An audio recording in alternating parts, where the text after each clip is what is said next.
Fair that I have stalked you to come on the podcast. I'm so happy you're here. You're looking so chic. I think Thank you. we'll start out with your story for the audience because you have a pretty unbelievable story. How did you first start working at Vogue? Let's see. I first started working at Vogue after not getting a job at Vogue maybe two or three times. I'd applied for different jobs at Vogue, and I didn't get them. And then finally, which I understand later, that they just weren't the right jobs for me. So when I finally got the job at Vogue, I was so happy to be there and so grateful to be there. I felt like I was so grateful. Is it wilder than everyone thinks working there, or is it less wild? Like, what's the real temperature on it when you started there? So I would say, I mean, if you watch the movie A Devil Wears Prada, it's almost like a National Geographic documentary. Like it's that accurate. It is that accurate. Like her office is accurate.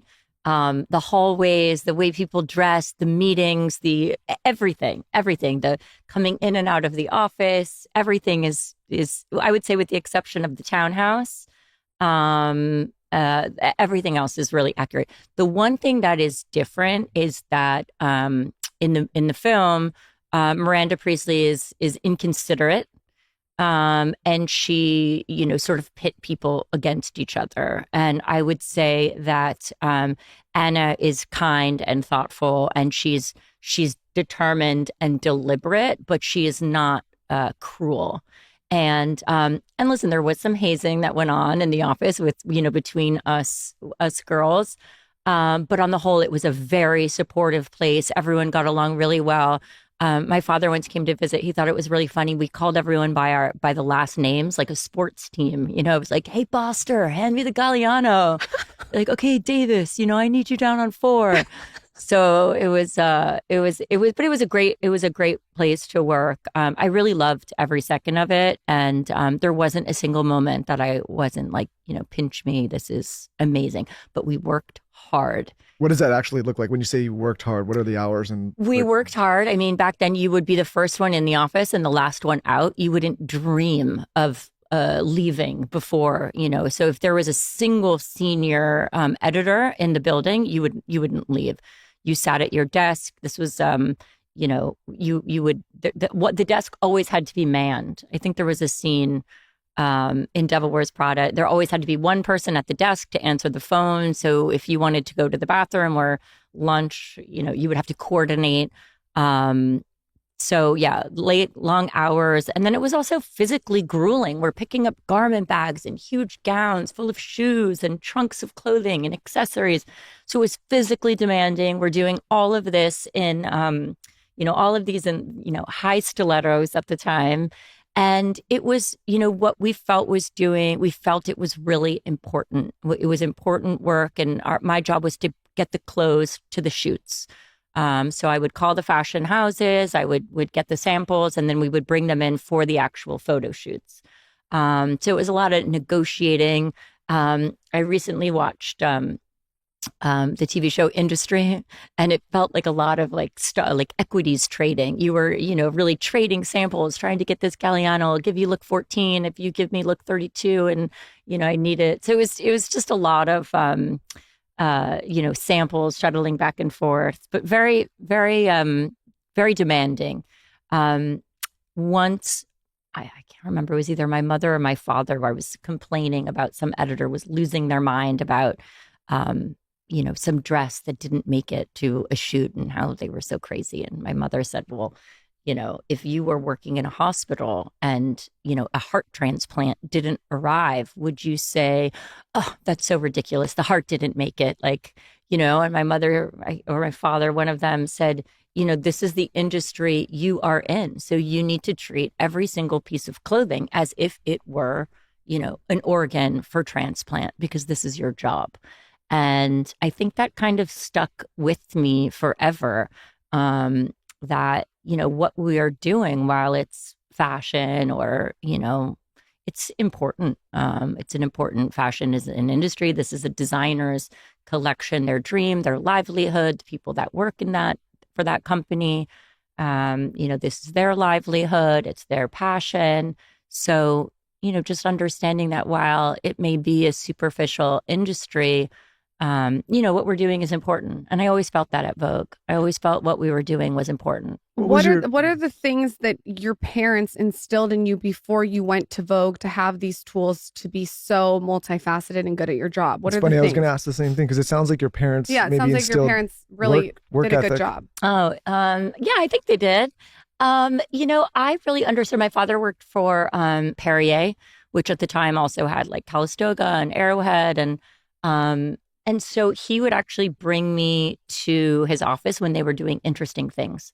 So if they were recording a jingle for a radio program, he would sometimes bring me. So I really understood that work could be fun and could be interesting.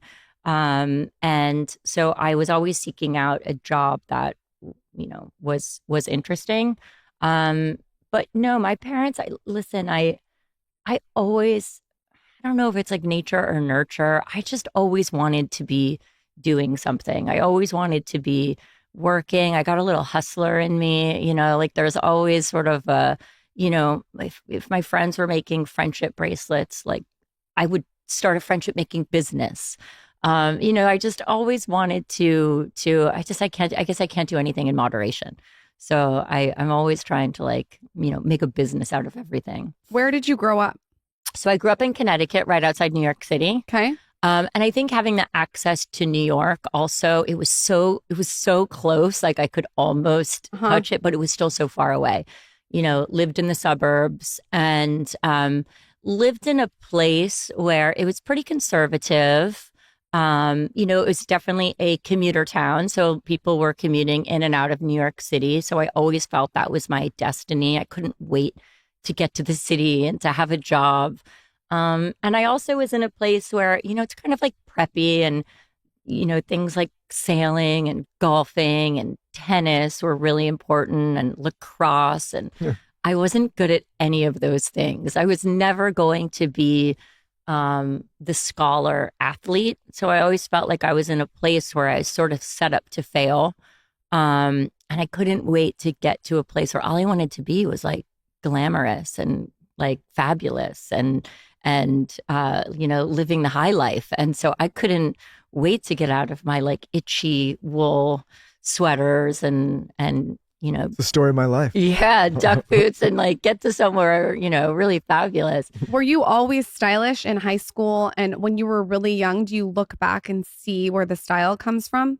I don't think so, particularly. I don't. I'm not like being self-deprecating. I was always interested in following trends and what was new, whether it was like neon in the 80s or jams or Vans or, when Madonna came, whatever it was, I definitely was aware of trends, but I wouldn't say that I became particularly,